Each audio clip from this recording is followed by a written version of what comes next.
All right. I want to talk about a difficult topic today. And when you hear the title, you say, well, why is that a difficult topic? It really is a difficult topic, and it has been challenging me to even think about it. So as I wrote some thoughts down, then it really got even more difficult. And it's kind of based on a question that came up the last time. Um, the last time we were together, we were talking about love and talking about loving yourself and all of those kinds of things. The question was um, very asked very intelligently, if you made a statement that if you don't have your heart, you can't give your heart to anybody. And that question uh, made me think about, okay, so what did I mean? What did I mean when I said that? If you don't have your heart, you can't give your heart to anybody. And one of the things that came up in my spirit, or my response to that question the day of that, was um, if you own your heart, you own yourself, then you are available fully to give yourself to somebody else.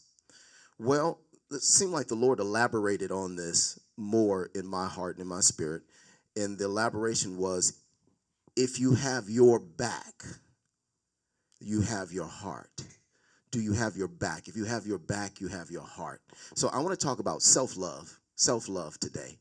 And loving yourself is one of the most critical things that you have to have in this life in order for you to um, live a successful life, that you love yourself.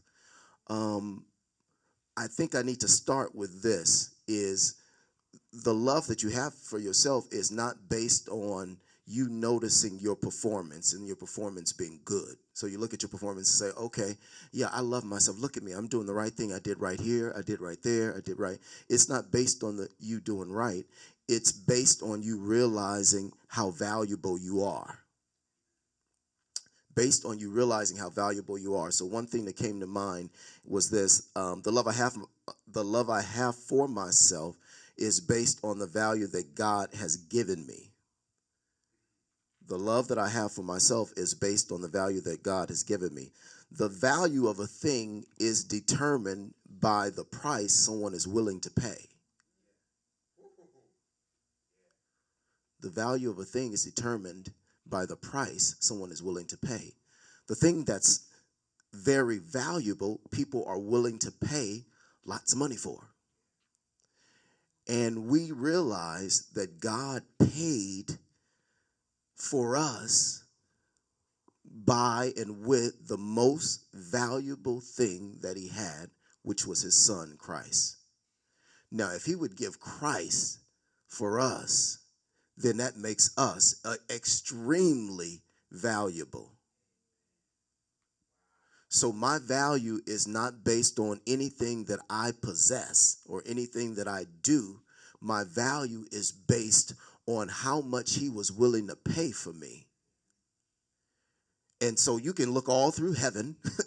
You look through all the worlds and all the universes, and there was nothing that he possessed more valuable than his son, and he gave his son to purchase me. So that makes us extremely valuable. That's where our love is, that's where our value, that's where our love for ourselves comes from. That made me think about some additional things too. Um, when you think about the value of a thing, what makes a thing valuable? A lot of times it's the materials used, it's the usefulness of the thing, it's the fact that it fulfills um, a necessary purpose at a given time. Just being practical, just thinking through, where does value come from? So that speaks to, again, who we are. It's the materials, it's the quality that we are, it is the purpose that we have on our life. It is all of this is birthed out of us realizing that we are loved and that we should have self-love, that we love ourselves.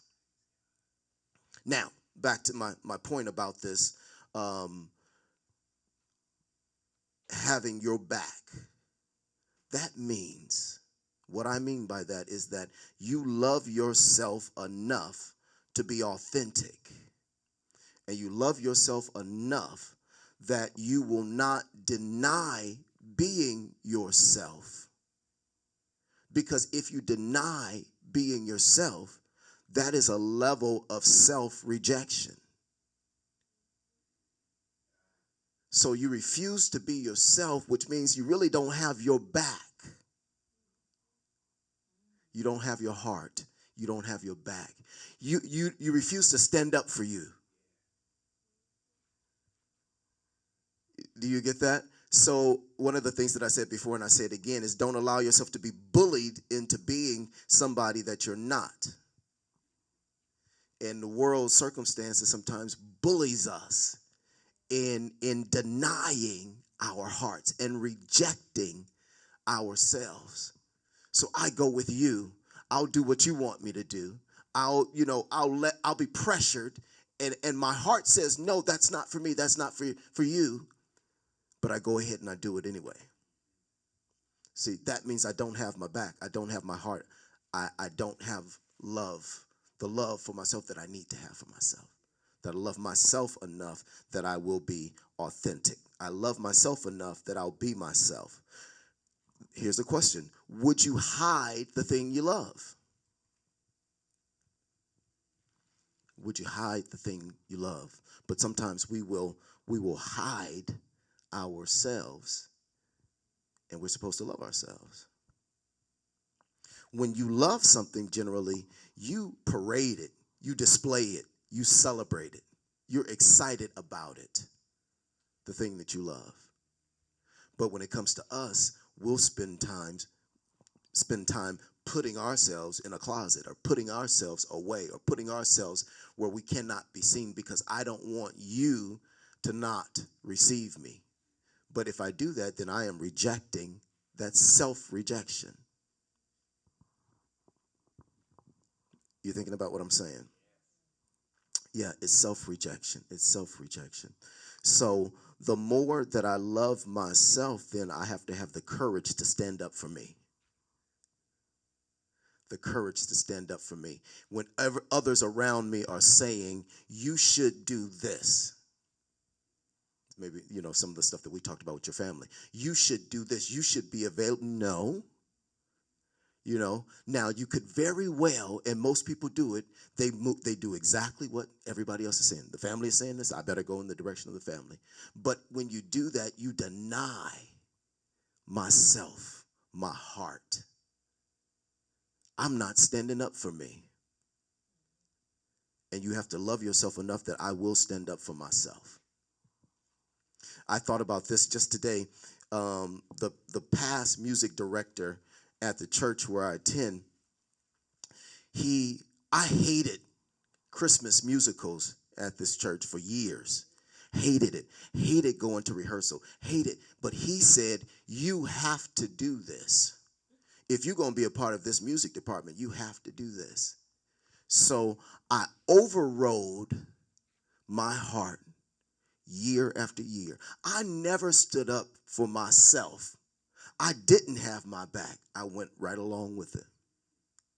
And so I allowed somebody to dominate me because I didn't have the courage to stand up for me. Do you understand what I'm saying? Talking about self-love. And so I celebrate because I'm in a different place now. My self-love is growing. And so, but the pressures still come because people want to bully you into being something that you're not. The pressures still come. So, I'll get a text, I'll get a call. Can you do this? Can you be here this Sunday and do this? The first thing is I kind of cringe up because I don't want to do it. But maybe I should do it because the people want me to do it and all that kind of stuff. So I don't respond immediately, but then I respond. No, I can't do that. Yeah, I'm not going to do it.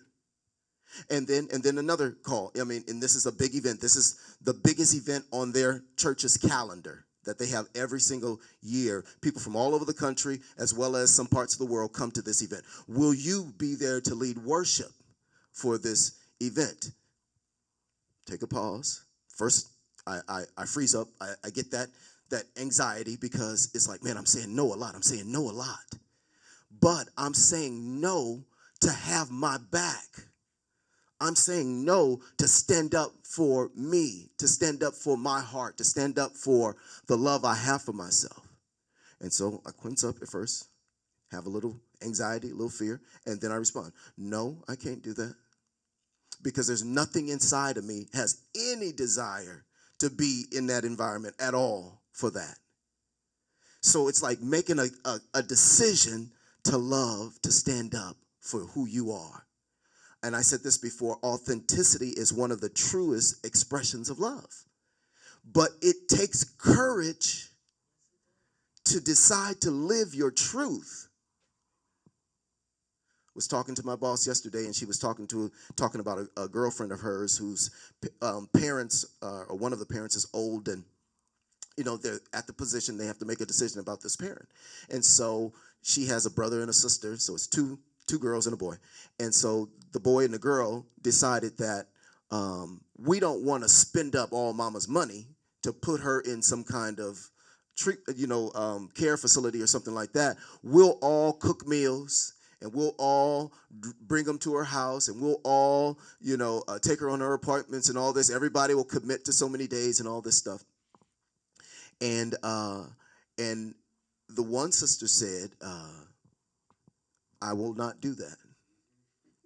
I'm married, I have a child, and I work all day. I'm not going to commit that. But you have the pressure of the siblings saying, and what about the impression that the parent has? Now, when the siblings go back and says, we want to take care of you, but so-and-so don't want to take care of you. See that? All that pressure. But I love myself enough that I will stand up for me. Now, I use this as an example because it's a current event. And it's only a current event. It's only an example. So I'm not trying to proclaim anything or be on side with anything or on board with anything. But it's the Caitlyn Jenner thing that it reminds me of as well. It took her 65 years to decide to stand up in her truth. To age 65, to say, but I felt like this my whole life. But not until 65 did I have the courage to stand up for myself. That's self-love. Now, whenever you do, then thank God. But this is the level of courage that it requires.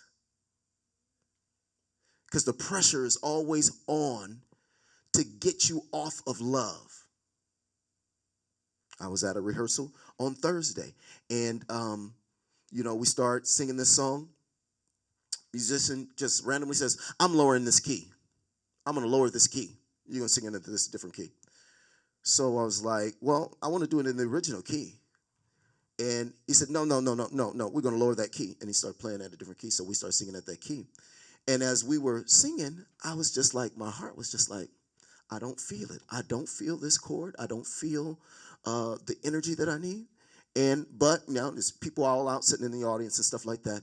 And now I have to confront almost in the presence of these people and with the opinions of the people that you a diva, never satisfied, always going to change something. And I know that happens. And that's the words that I said, no, we need to go back to that other chord because that felt better to me. And I like the energy or whatever. Well, okay, well, let's try it. But I had to stand up for myself. But the pressure's on not to.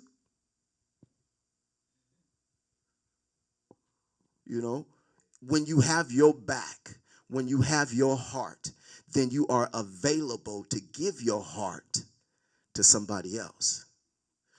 When you denying you certainly not going to give yourself to somebody else. You deny you.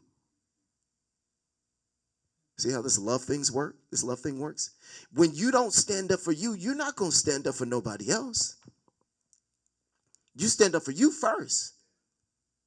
Love your neighbor as yourself, Jesus said. So your self-love comes first, and self-love is having my back. I'll stand up for you, Rick King. This is the practicalness of what it looks like. I'll stand up for you. I'll be authentic for you. I'll reveal, display for you. I won't hide for you. That's what love really looks like. Self-love. Love profits, authenticity profits. Being authentic will cause profit to come in your life because you're being fully who you are. And you're here, remember your value, you're here on purpose. You're here on purpose. That's what determines why you're here, and it determines what your value is. He paid that much for you because of the materials he used to make you, because of the usability. You're usable, I'm usable. The usability that you have, and also because it fits this time and this place. You fit this time and this place. So authenticity will cause you to find your purpose. The more you flow into who you are, the closer you get to what your purpose is. You thinking about what I'm saying? How I feel about myself. Self-love is the source of prosperity. Self-love is the source of prosperity. I'll be willing to stand up for me. I'll be willing to reveal me. Are y'all thinking about what I'm saying? The scripture said, and we looked at this before in 1 Corinthians, the 13th chapter, that love profits. Love profits. He said, if you even gave your body to be burned and had not love, it profits you nothing. Even giving your whole body to be burned, but if you don't have love, it profits you nothing, which means if you have love, love profits.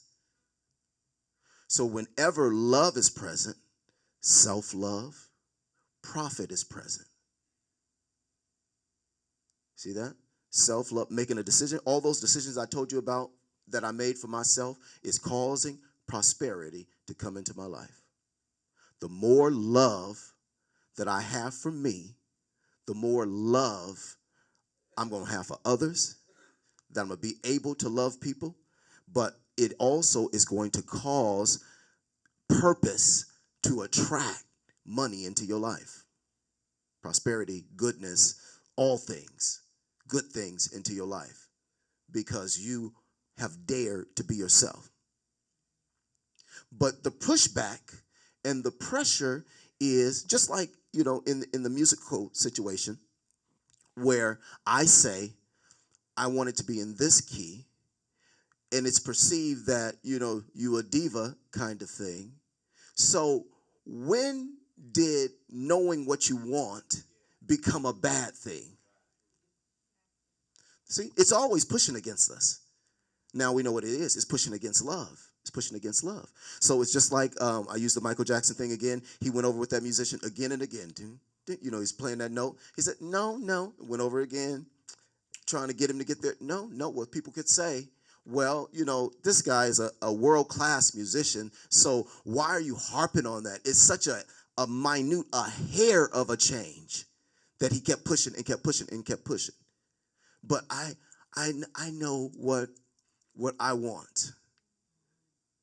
But the world says, you bad because you know what you want. Yeah, you bad. That means you selfish. That means it's all about you. That means it's difficult. All of that just because I know what I want.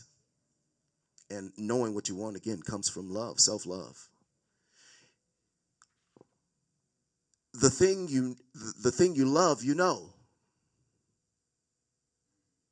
The thing you love, you know. If you don't know the thing, you don't love the thing. But if you love the thing that you know, you love. So if you know you, then you love you, and vice versa. Okay. Okay. So you got the picture. Got the picture of what self-love looks like. Do you have your back? And I said, this is fearful because trust me, everybody present, you are going to have to make this decision over and over and over again.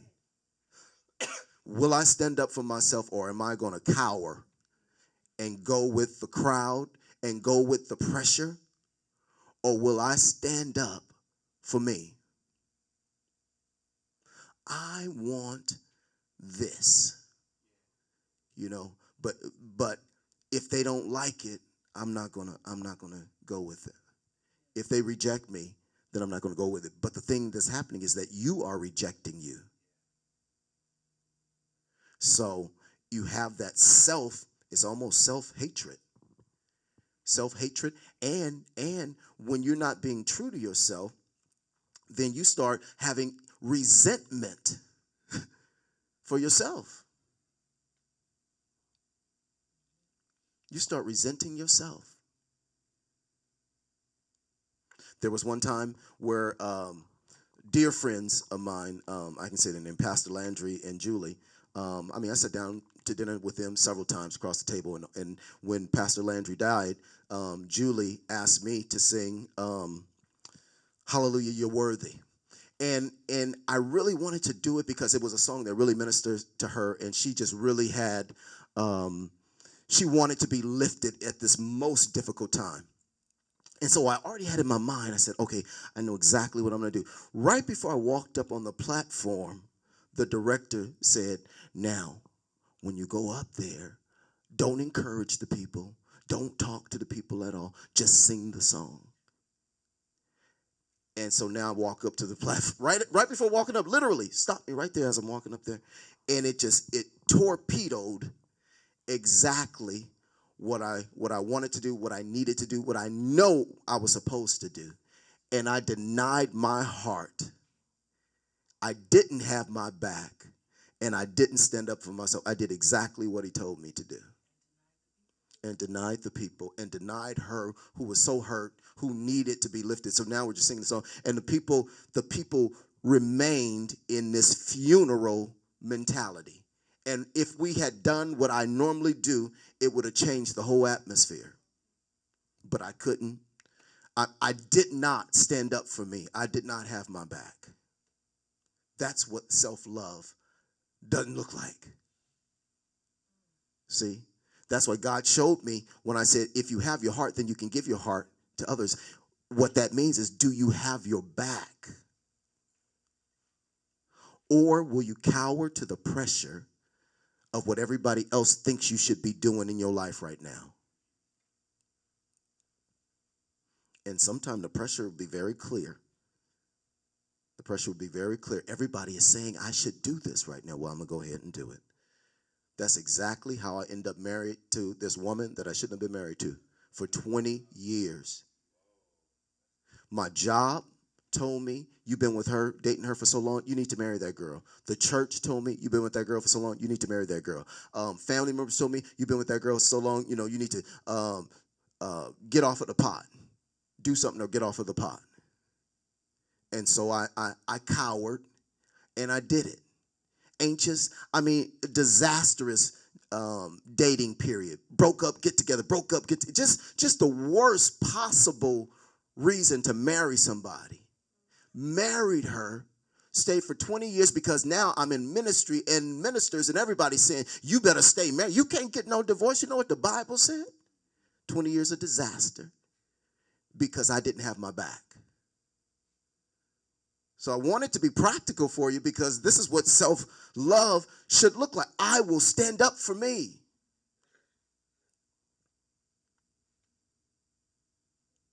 I'm going to stand up for me. I'm not going to deny myself anymore because I'm concerned about what you think. So I'm going to alter myself. I'll never get to purpose because I'm altering myself. I'm becoming something that I'm not. So how could I get to my perfect design that God made for me when it is my practice to not be me? It is my practice to not be me. Wow. Okay, why don't we stop right there?